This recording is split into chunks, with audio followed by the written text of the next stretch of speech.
very called to become a member of the Catholic Church. Love the Catholic Church. It's just the best place to be. From the studios of EWTN, this is Open Line.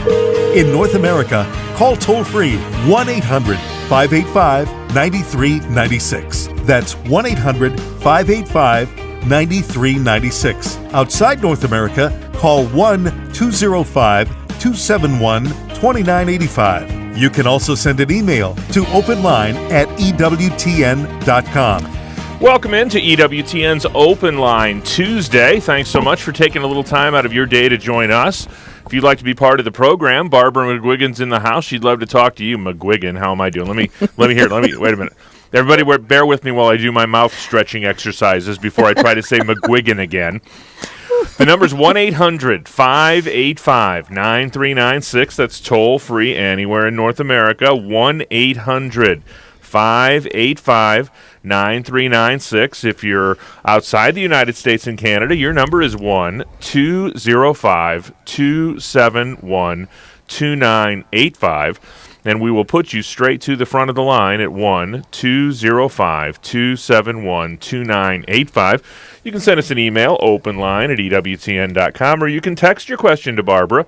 Text the letters EWTN to 55000.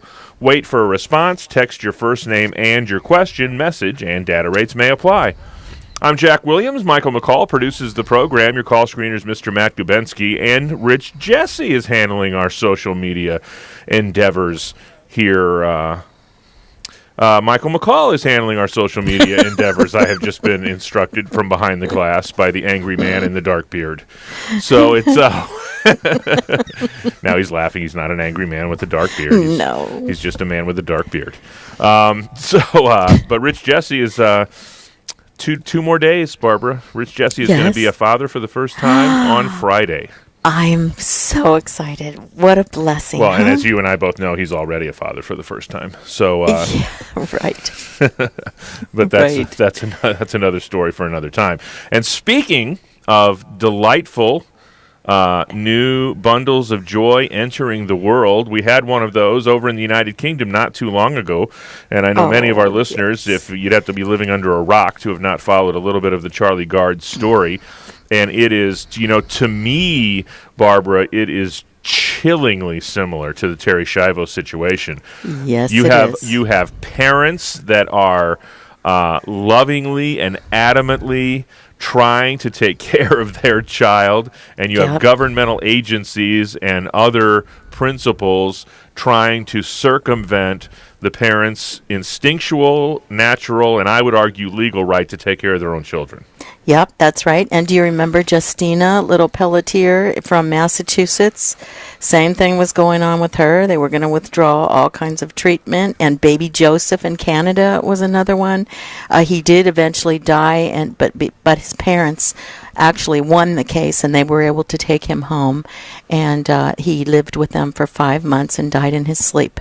So the parents felt like they did the right thing for their little guy. So now we have Charlie Gard, and if you see the pictures, have you seen the pictures on the internet of this baby? He looks so peaceful in every photo I've seen of him. He's 11 months old now, maybe 12 months by now, but he's in England, over in England. He has a life-threatening disease called mitochondrial depletion syndrome, and what this disease does, it prevents the cells from producing the energy needed to sustain all of the organs. So what I think is amazing, I read somewhere where there are only like 6 cases of this so far seen in the world. And it turns out that his parents are both carriers of this faulty gene that causes this syndrome. And they didn't really find this out. He was like a healthy baby when he was born until he was about 3 months old when they started to see the symptoms of this syndrome. And since they've gotten worse. So now the little guy's on a ventilator. In London at the Great Ormond Street Hospital. That's the name of the hospital. GOSH, gosh, would be the initials of it. But he can't move or breathe on his own. His parents have been locked up in all of these court cases because the parents have argued that they found out through a lot of research that they have an experimental therapy here, where do you think, in the United States, that might help him. It's called nucleoside bypass therapy. It's non-invasive. It doesn't cause any pain or anything. It's involving an oral medication that might help repair Charlie's mitochondrial DNA, and then his little body would be able to produce what he needs. So, in other words, there's hope. There's a reason for hope, put it that way. And our dear doctors, I don't know who they are or where they are, but the United States doctors are now offering, because the courts would not let the parents take the baby out of the hospital for this treatment. So the doctors are now offering in the United States to send these experimental drugs to the UK so that he can start the treatment, because each day is not good that he lives without some kind of treatment, and he wouldn't have to, go across the pond, right, to get to transatlantic travel to get to England. But they're not even sure if the British government is going to allow this to happen. It remains to be seen. So, Jack, I just wanted to find out what our listeners are thinking about this. What do they actually think should be done in this case? I mean, there is a reason for hope. We do have certain doctrines, whatever you want to say, that back up that this little boy, the parents should be able to make the decision. I mean, who does this baby belong to? Does it belong to the hospital? Does it belong to the courts in England? Or does the baby belong to his parents? Who, another important point, they raised over $1.3 million, something like that, on GoFundMe. So they had all the money. The hospital was not responsible for any of this. So anyway, I just thought I'd like to talk to our people and our listeners and see what they think about this. Well, and he's got some pretty strong allies in his court in Pope Francis and President Trump that have advocated on his behalf. Pope Francis has even said that he would allow Charlie to be transferred to the Children's Hospital at the Vatican. At the Vatican. And, that would be a wonderful thing as well. You look at these situations and, Holy Mother Church has always taken the position that there is no need to provide extraordinary measures. That's right. Extraordinary measures are being employed right now to keep Charlie alive, and I don't think anybody would deny that. But as you so eloquently stated, what really is being called into question here is whether or not there is hope of recovery or hope of improvement. That's it. And clearly, the notion of there being hope for improvement has not, by any stretch of the imagination, been exhausted in this case. And more doctors now, I think they have 7 at last count, on record as saying that this is a perfectly viable and perfectly reasonable option to see if this would work for Charlie. Yeah. So why do you think, and this is what we can pick the brains of our callers today, why do you think that the doctors at the hospital are just so steadfast about their decision, when we have other doctors who are saying it's worth a try? This baby belongs to this wonderful couple who love him so much. So we want to hear from you. The number's 1-800-585-9396. We want your take on the Charlie Gard situation, pro or con. Perhaps you think little Charlie's been through enough and there's no hope. We'd like to hear from you as well at 1-800-585-9396. Open Line Tuesday with Barbara McGuigan.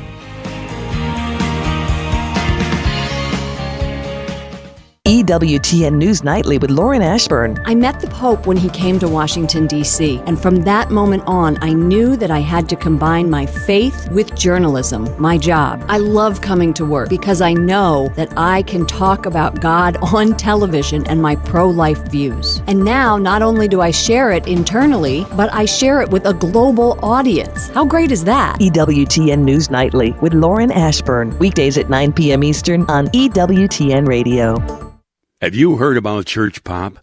Church Pop features new online Christian content that's fun and inspiring every day. Find it on Snapchat, Instagram, and on the web at churchpop.com. Celebrating 100 years of Fatima with Monsignor Charles Pope. On July 13, 1917, Our Lady spoke to the children at Fatima, and she said, "Continue to pray the rosary every day in order to obtain peace for the world and the end of the war." It's not a difficult request, it's not a complicated request, and yet, do we do it? Do we pray the rosary every day? Our Lady makes this simple request, and she says that it will make great differences, that wars will end, that conflicts will be resolved, and that conversion of sinners will be obtained. If praying the rosary can end a war, how much more so can it also end conflicts within us, in our families, and among each other? Prayer changes things. Do we pray the rosary every day? A simple request of Our Lady. Pray the rosary every day. Join EWTN as we celebrate the 100th anniversary of Fatima. Visit EWTN.com/Fatima. Hi, this is Anna Mitchell, host of the Sunrise Morning Show. This is Jeanette DeMello, host of Register Radio. This is Doug Keck, EWTN President and Chief Operating Officer. Thanks for listening to the EWTN Global Catholic Radio Network. This is Open Line on the EWTN Global Catholic Radio Network. If you have a question or comment, call 1-800-585-9396. Outside North America, call 1-205-271-2985 or send an email to openline@ewtn.com. That's right, 1-800-585-9396. We've been discussing the plight of little Charlie Gard over in the UK, and we'd love to hear what your take on the situation is. 1-800-585-9396. Our leadoff hitter today is Graham in Jackson, Michigan, listening to EWTN on Good Shepherd Radio. Graham, you're on the air with Barbara McGuigan. Hi, Graham. Hi, how are you? I'm fine, thanks. What do you think, good man? Well, I'm thinking that Pope Francis should speak to the U.S. the 1948 Declaration of Universal Human Rights and say that Charlie Gard has a right to receive treatment since he is a living human being. Yes, that's a point. That's a good point there. Do you think they would care? Well, I think the issue is that currently it seems like nation-states are trying to eliminate the universal right to life. And It seems like they would prefer to have it be up to a court and a doctor, and not even all doctors, just the doctors that they choose to listen to. And you know what? You're so right about this, because what's at stake here is really universal, because really it applies to parents all over the world. I mean, will parents be at the center of making decisions for their children? Or will all of the decisions that we parents want to make be ripped from our hands by hospital officials and judges and government bureaucrats when you stop and think about it, right? Well, I don't even think it comes down to the parents of the decision. I think they're trying to set a bar for, if you suffer a certain amount, then we're allowed to basically kill you. We're allowed to deny you treatment. Yes. Euthanasia will be an option. And so the goal here is to make human life cheap. Yes. Yes. Oh, smart man, Graham. Smart man. You've probably heard of the term feudal care. This is what, in the bioethics trade, I learned this recently, feudal care or medical futility. And what this means is, sometimes they call it FCT, that this authorizes doctors to refuse or to withdraw wanted life-sustaining medical treatment over the objections of family and patients when the doctors, or now they go to committees, they go to bioethics committees, when they believe that the patient's quality of life makes that life not worth living. They want to determine, just as you said, whether life is worth living or not. And they look at, say, this is futile. There's no treatment for this. It's futile. On top of that, I'd like to share a story. My wife, many years ago, was friends with the mother of a child that was born. Basically, the child was born out of adultery, and it was born with a life-threatening illness that there was no cure at the time for. And a result of this child being brought to term, even though it suffered greatly for the only 3 weeks of its life, as a result of its life, they found a cure for this illness. And so, it's quite strange to me because they can't say, well, it wouldn't be good for the medical community for us to try out this treatment. It seems absurd.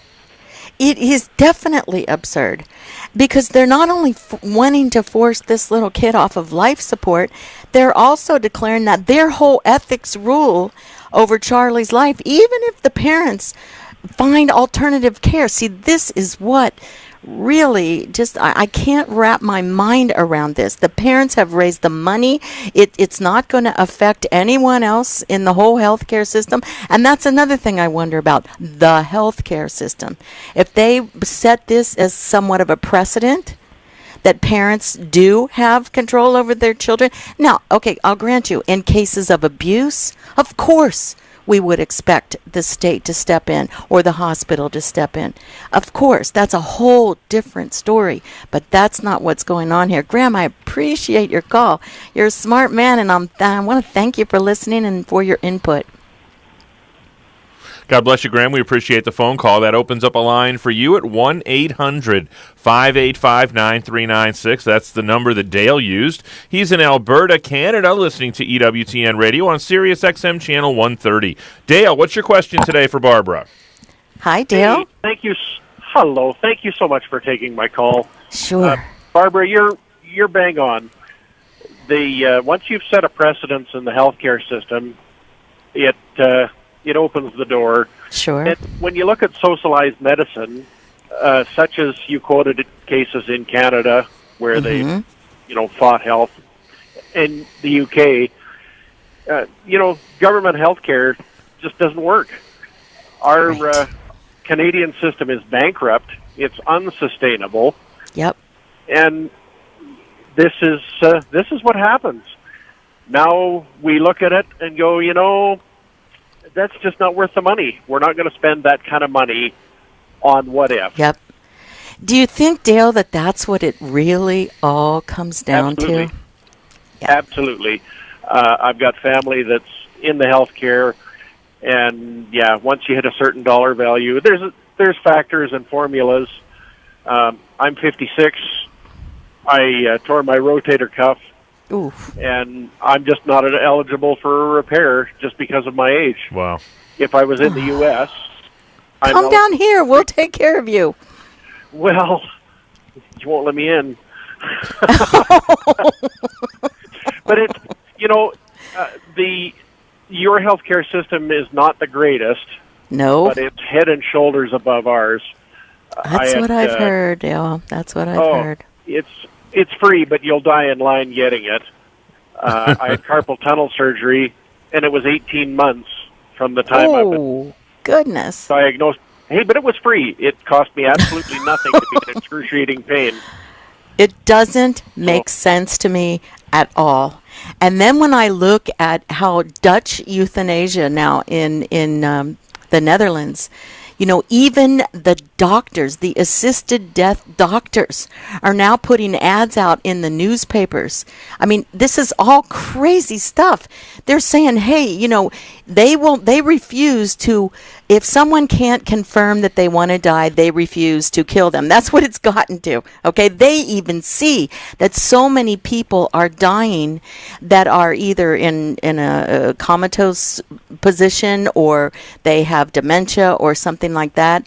And it's just the alarm bells went off when an 80-year-old little lady suffering from dementia, at first she said to her children, I guess it was, to her family, that when the time was right in her last days, she would expect to be euthanized, right? But then she changed her mind. She changed her mind about ending her life, and her doctor put a sedative in her coffee. And the poor thing was struggling, and he actually asked the family if they would help to hold down their mother or their grandmother, whatever, because she was struggling and objecting. So he could, or she, I forget what, could administer the lethal injection. This is what it's coming to in a culture of death. This is why we have to stand up for cases, don't you believe, like this little baby, little Charlie. Well, and like I say, be very careful what you wish for when everybody wants free health care. Yes. Nothing is free. Nothing and we decide is the cost worth the end result. Amen. And it's we're embracing the assisted utilitarian, the whole utilitarian ethic. If you're no longer productive, if you're no longer efficient, you're gone. That Absolutely. is wrong. That is dead wrong, and we have to fight so many it. Levels. Dale, you're Thank you so smart. Much. Thank you for calling. God bless you, good man. Next stop, Atlanta, Georgia. Dory is in Atlanta, listening to EWTN on a Blaze Radio. Dory, you're on with Barbara. Hi, Dory. Hi, Barbara. I've been listening to the radio, and I've read in the paper or have heard stories of this little boy, Charlie, and my heart goes out to it. My big thing is this is becoming so political. I really think this is a decision that God needs to make. And we can go politically this way, we can go politically that way, but for the right decision, I think we need to get on our knees and pray to God and absolutely give us an answer to this. If it's going to be the right thing for this child, then let it happen. If it's not going to be the right thing for this child, then take this baby. But I think this is a decision for God to make, not for us. Well, of course, but you see, we have to follow his lead. Whatever these little parents, and obviously they are being inspired to fight for the life of their child. And so, absolutely, I agree with you, Dory. It's all in his hands, and he's permitting this. He is permitting this, would you not say? Well, I would say that. And, yes. Definitely. But it's one more struggle that we have on this earth. And we're going to have many more like it if we don't stand up for the truth, yes? Exactly. And if you listen to the prayer of St. Michael, at the end, he tells us to watch for those that are walking the earth, that are actually demons trying to turn this world around to their thinking. And you know when you get into ISIS and everything else, why do we have all this? Yeah. Well, you can't slap God in the face. So many people and I'm not judging them. Who knows where they got their formation or if they got any formation at all, right? But the whole thing is that I do have to say I slammed the door on God, and he had stopped my heart, and I slammed the door on him, and I said, "No, I'm not going to die. What about my granddaughter?" And you know what? My heart started beating, and I started breathing again.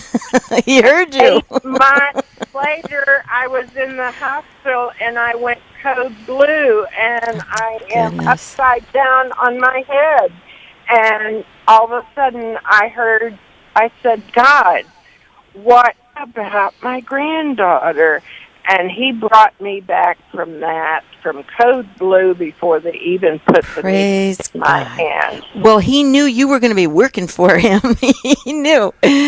God bless you, dear heart. Thank you so much for calling. I appreciate it. Lots of good input from you Appreciate today. the question there, Dory. 1-800-585-9396 is our toll-free number. It's toll-free anywhere in North America. We're talking about the Charlie Gard situation. If you'd like to weigh in, the number's 1-800-585-9396. Maybe somebody in the UK is listening to us, and they'd like to chime in with their thoughts about what's going on over there in their own backyard. Your number is 1-205-271-2985, and we'll put you straight to the front of the line at 1-205-271-2985. Quickly, we'll go to Jared in Chicago, Illinois. Jared is listening on the EWTN app. Jared, what's your comment today? Hi, Jared. Hey, I had 2 thoughts. My first one was, do you think it's a result of universal health care over in England, that this is like a direct result, that the government's kind of trying to seize control of these situations? And also, I actually had my brother pass away earlier this year, and he died in hospice. And I don't understand why they can't let this child just go home and pass away. Well, yes, that's one thing for sure. Why didn't they just let the parents? But when they found out about this treatment that has worked on a couple other children, not with the exact same condition that little baby Charlie has, but at least it's worth a try. What if it would save other children as well, in the future? So yeah, this is where I think this is where it gets a little devious, if you ask me. I really do agree with you, Jared. I think there's more to this than meets the eye. Thank you, good man. 1-800-585-9396 is our toll-free number. 1-800-585-9396. We want to know what you think about the Charlie Gard situation or anything else regarding the life issues that you'd like to share with us today. Open Line Tuesday rolls on with our very own pro-life warrior, Barbara McGuigan.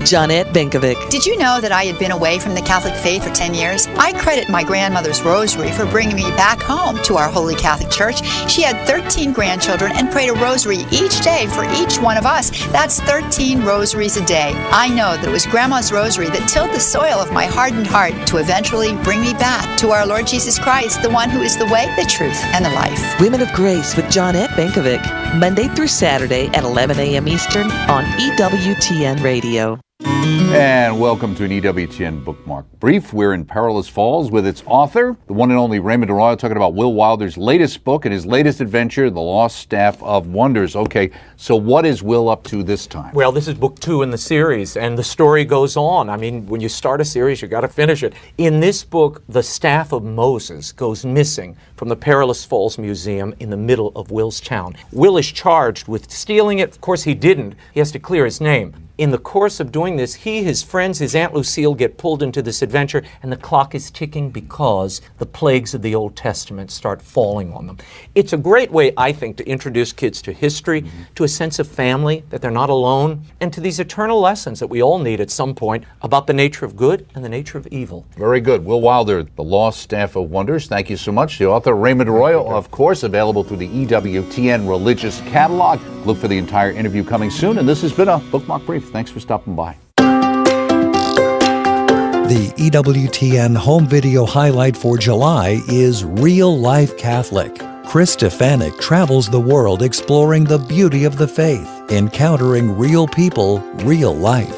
Order your DVD collection of all 5 episodes at EWTNRC.com 24 hours a day, 7 days a week. Or call 1-800-854-6316. This is Open Line on the EWTN Global Catholic Radio Network. If you have a question or comment, call 1-800-585-9396. Outside North America, call 1-205-271-2985 or send an email to openline@ewtn.com. That's right, 1-800-585-9396 is our toll-free number, 1-800-585-9396. You know, Luke, the 6th chapter of Luke, the 36th verse said, "Be merciful even as your Father is merciful." And Mother Angelica is going to unwrap that a little bit for you tonight on Mother Angelica Live Classics. That's tonight at 8 Eastern on EWTN Radio and television. Back to the phones we go. We're talking about little baby Charlie Gard over in Great Britain. Chris is next up, driving through the great state of North Carolina, listening on Sirius XM Channel 130. Chris, you're on with Barbara. Hi, Chris.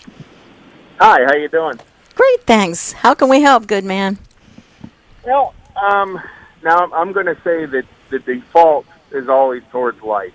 You know, I mean, if let's say, for example, these parents were split, much like the case of the lady you mentioned earlier, the default should always be the life. However, that being said, and looking from the government health care viewpoint, if they allow this family to do it, then they're going to be in a battle with the next family. For example, a child with incurable cancer that everybody could agree there's no cure for, but there's a doctor in Jamaica that has some cabbage extraction he's using, and so they want, they want to have that treatment for their child. As parents, we would say, no, well, if they, want to, but what if they can't afford it? Now you're denying them coverage based on, the fact that they can't afford it, so the government would have to pick up the tab. And I think that's what they're trying to stop. It has to be fair for all. Well, of course.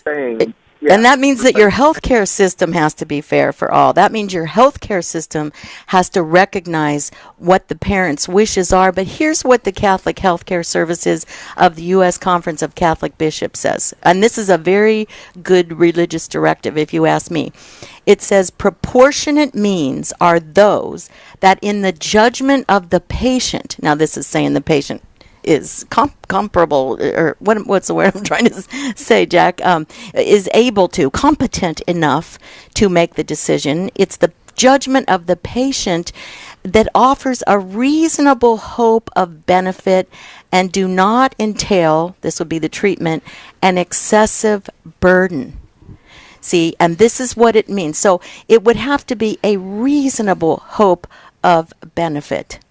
And this is how the church thinks about this, with no evidence that the continuing interventions that they want to use are physically doing harm or causing significant pain. And the doctors who have this new treatment know about how this works on at least a few children, so then you have the judgment of the patient to deal with. But they're trying to take this judgment out of the hands of even the patient in certain cases and of even the parents.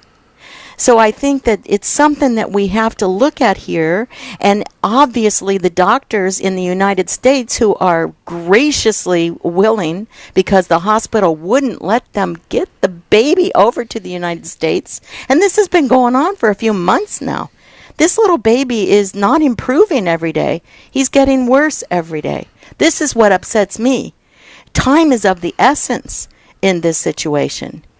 And of course the church too, Evangelium Vitae, the church says we must do what advances the health of the patient, but we must also accept the limits of medicine. And so that means we have to avoid aggressive medical procedures that are disproportionate to any expected results, or if they're excessively burdensome to the patient or the family. But here's what I like, though. Here's another good point. Evangelium Vitae does not argue that if a treatment is aggressive and disproportionate, that there is an obligation to reject it.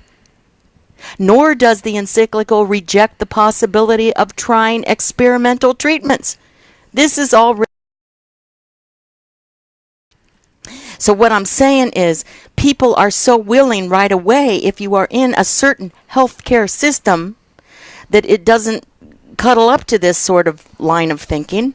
They're saying, no, we're going to take this into our own hands. And we will decide if to refuse treatment when we want to refuse treatment. This is not good. This is totalitarianism, too. It's really not good. But I thank you for your input, Chris, and I hear what you're saying, but once again, you have to weigh the points here, that it has to have a reasonable, and I think in this case, it has helped other children, maybe only 2 or 3, but it has helped them. Okay? Next stop for us, Ann Arbor, Michigan. Pat is in Ann Arbor listening to EWTN on Ave Maria Radio. Pat, you're on with Barbara McGuigan. Hi, Pat. Hi, Barbara. This is a real troubling subject that we're on about this Charlie. Yes. And there's so many things going in our country contributing to this.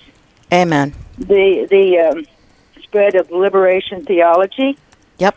Which is rampant, and people don't even know what it was and what it is, and it really was started with the priest Father Charlie Kern in the University of Catholic University. I believe he was stripped of his priesthood. He ruined many young men there. Also, I can't understand why a wolf in sheep's clothing, the research project that was done by EWTN, hasn't been broadcast and talked about more, because that's also what goes along with this, is this social liberalism with Saul Alinsky, which really is Marxism. Yes. They call it social liberalism. Yep. Liberalism. So You're right. So that the United States, they wouldn't vote for Marxism or communism. But you know what, Pat, if you don't mind me jumping in here for a minute, this really is not a liberal or a conservative or even a political issue at all. It's a human rights issue. It's the simple fact that parents should not be excluded. They're shutting out the parents from making critical decisions that will impact their own child. See, this is the real serious problem right here. It applies to all of us, those of us who are parents. And I suppose if people have not had children before, they can't see what it's like to see your flesh and blood lying there, especially when it's just tiny. You're pulling out every stop you can possibly pull out. And that's all these parents want to do. But they are being refused. Now, I didn't mention this, Pat, and maybe you already know this. Thursday, they just yesterday, they went back to court. And the same judge who ruled for the hospital the first time ruled for them. They had a win yesterday in court. And I'm glad, Pat, you called because I would have forgotten to say this. So, what the judge is now saying to the parents, you have 2 days, which would be this coming Thursday, not tomorrow, but Thursday. You have 2 days to prove to me that this experimental treatment of nucleoside that they want to use, has a legitimate chance to succeed. This is what he's saying now. So I exhort all of you, and you are powerful prayers, my people. You know you are. You wouldn't be listening to Catholic radio. Please pray hard, really hard, because this is for every parent in the United States and all over the world, everywhere. Pray hard that on Thursday they at least will permit our doctors over here to send the medicine, the oral medicine that this little baby needs to take. Please. I mean, that's the least we can do for this little baby and the parents. God bless you, Pat. You're spot on, dear lady. We head to Denver, Colorado now. Kathy is in the Rocky Mountains of Denver, listening on Denver Catholic Radio. Kathy, you're on with Barbara. Hi, Kathy. Yes, hi, Barbara. What do you think, hon?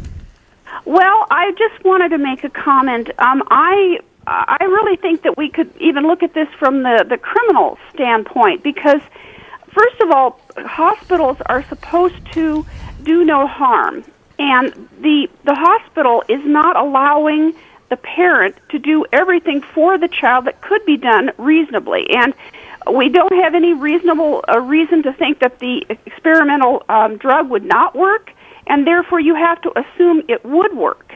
And so to assume the negative would be like to cancel out any kind of treatment that people could have that's experimental at any time. So, say a cancer patient or a kid, a person with a kidney problem. So to me, I was thinking that because money seems to be the big thing behind all this, what about the parents suing for wrongful injury to the hospital? Well, here's the thing, though, and here's what the doctors would be able to stand on. Doctors do have the right to refuse to provide medical treatment to which they have a conscientious objection, right? Just like we can have a conscientious objection against something. So, in other words, if these doctors, so we can't really criticize the doctors at this particular hospital because possibly, give them a benefit of the doubt, they believe that further treatment for Charlie's rare disorder would be unethical because his condition has deteriorated, right? It has really deteriorated to the point at which it would prolong his suffering. That's what they could be thinking. And so, they do have a stake in this, a legitimate stake in this, I think you could fairly say. However, now, for them to take that one step further and say, okay, you're not even allowed to get help anywhere else. You can't get help anywhere else either. That therein lies a real problem, because now there is a treatment option that does give some hope. And they are saying no to that too. Now, how can they say no to when our doctors in the United States want to give that medicine to send it to London? That's a different story. So we don't know. We'll find out on Thursday. We'll find out what they're going to say. Okay, I just think the parents should have the right to make that decision, not the hospital. And absolutely. Any time the hospital tries to usurp its right, it's then taking away the rights of all parents or all people Amen. Who want to make a decision for their health. I mean, if there was no chance at all, that's one thing, but there is a chance, and there has been a few cases where they have actually succeeded. That's right. Why not give this parent a chance to be one of those? I agree with you, Kathy. God bless you, dear Amen, heart. sister. Preach it. Yep, tell it. Hey, listen, Barbara, EWTN Radio Classics, we've got a whole 24-hour-a-day, 7-day-a-week channel devoted to teachings and devotionals from the EWTN archives, featuring people like Mother Angelica, Patrick Madrid, Father Benedict Groeschel, and more. You can find them online at EWTNradio.net, and you can also listen to the Classics channel on the EWTN app. Back to the phones we go. Tom is driving through the great state of South Carolina, listening on Sirius XM Channel 130. Tom, you're on with Barbara. Hi, Tom. Hello, Barbara. I was listening to the front end of the show, and your initial question was, what do you think? And my first reaction was, of course, we have to you should do whatever we can do to give this child a chance for life. Yeah. And what the dichotomy here is that, much like the abortion issue in this country, from the political perspective, is you immediately think, of course, this is a wrong thing. Life is sacred from the time of conception, and that's natural death. That's it. And that's what we believe, but not everyone believes that. Well, that's kind of the point I'm getting to. Is you look at even professed Catholics who attend Planned Parenthood meetings and profess to support Planned Parenthood, and say that the woman has, not God, but the woman has the right to choose, what she can do with the child. So I only say that it's insidious in the world. I've got a situation where we moved to a new part of a town in Virginia where there was an intersection, and where there were a crash and a death. They had changed the stop sign to a traffic light and the way the traffic would flow. Mm-hmm. And why, I go, oh my gosh, why are we doing? Oh no, I'm sorry. They changed it to a stop sign where there was no stop sign and as a pass-through. So I said, why don't we put something up? Why doesn't somebody do something? Well, like a traffic light, and then signs that say, new pattern and things like that. Well, this was about 12 years ago. And what had happened is I found out in the state of Virginia that there has to be X amount of deaths that happen in a particular intersection or whatever the case may be, changed, before they enact it to prove, in fact, that it's a dangerous intersection. So if you look at that, and if you look at what's going on and why somebody would want to impede a potential chance of life, and it's only one reason. It's because the evil one is centric there, and it's not in the folks who want it on the other side of the aisle saying, whatever we can do to save this young child, we have to do. And I also equate this to one more thing, because I want to make sure I get this out, is when, and you can help me with this, when Christ was, I can't remember exactly where he was, and I think it was Martha that came to him and said, there's a child that's dying. I think it was her sister's child, and you've got to come. And he said, we'll just give me time. And no, he says, you've got to come now. And he basically said, the woman, stop, and by the time he got there, the child was dead, if you remember this. And what can you do now? What can you do now? And God can do anything. Exactly. And that's the point. Tabitha rise, yes. You cure the blind with mud. So if we look at what, you got that old bracelet people used to wear a lot. What would Jesus do? Well, what he would do.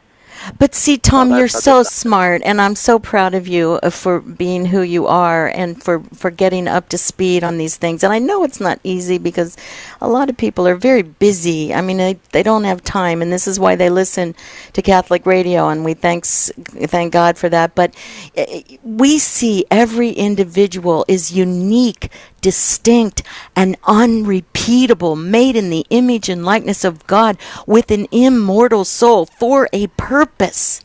This is where we're coming from. Even if the baby's purpose, for example, is to live for 5 minutes, God has a reason for this child to exist. And that reason will not be defeated by human evil or madness. And that's what we are up against overall. I'm not saying to this specific case, I don't know enough about it, but I'll tell you, I would imagine that Charlie is just one of the millions of children in the United Kingdom within its realm.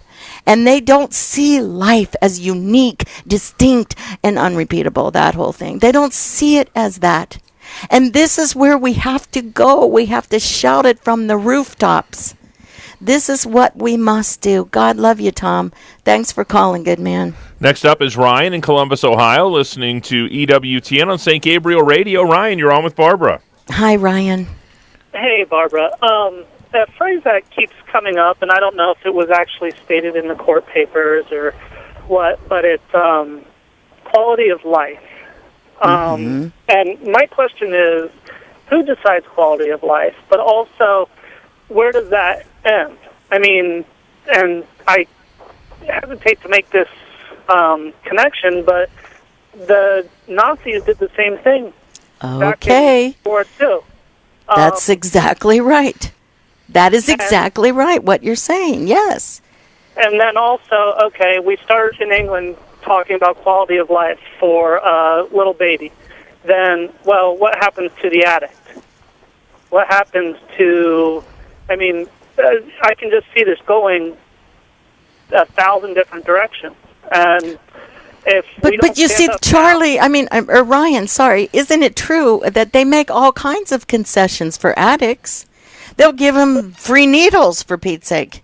But when it comes to the unborn, when it comes to a newly conceived life, it doesn't have any value. This is a value judgment that these people are tending to make. This is a value judgment. And it's scary because they have this whole feudal care theory that they're working from, that your life is not worth living, Charlie. Sorry. That's what they're saying. So this is why this is a universal thing. This is a human rights issue. Those of us who are parents know what this is like. If there's even a remote possibility that a treatment can save our child, we want our child to have it. That's what a parent does. So let's just pray, Ryan. I mean, are you in this with us? You know, you're in the loop. Yeah, definitely. Okay, good. I'm so happy you called. God love you. I mean, it's just a beautiful thing. We're getting so many wonderful calls today, Jack, about this, and they all care. I look at that baby's pictures on the internet, and my heart just breaks in two. I can't imagine. Next stop for us is the great state of Minnesota. Tabitha is in Minnesota. Tabitha, thanks so much for holding on. You're on with Barbara. Hi, Tabitha. Hello. Hi.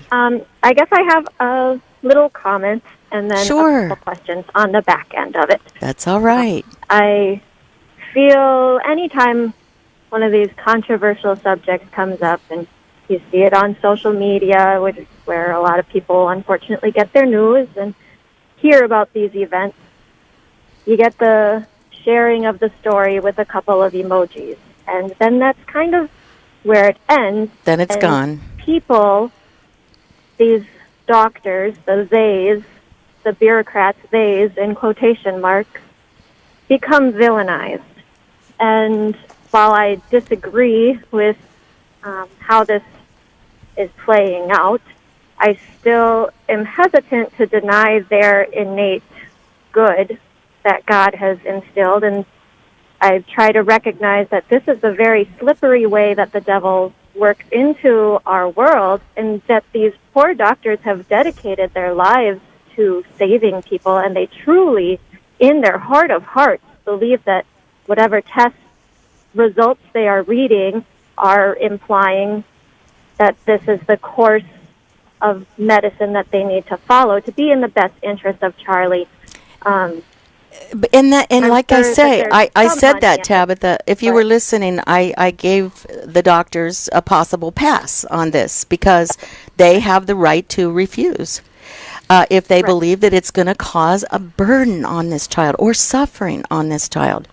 So, yes, so I hear what you're saying. That goes with that, then, is we certainly are called to try to prevent this from happening again as well. Poor Charlie, I definitely pray every single day that there's a miracle. And that's not the end of it. We have to be proactive every single day right here in our lives in Minnesota, where I am, with the doctors that are in our community. How are there avenues for us to speak directly to them, to evangelize to them, to try and open their hearts to be able to see the life and dignity that we see? How do we approach this proactively on that end? Tabitha, you're brilliant. That's a brilliant question. We have to speak the truth in season and out of season. Those are our marching orders. We have to speak the truth, and we're not going to be popular because the whole thing is, they may be motivated, these doctors in the hospital, by great compassion for Charlie, but that doesn't make them right. That might be their motivation, but that doesn't make them right.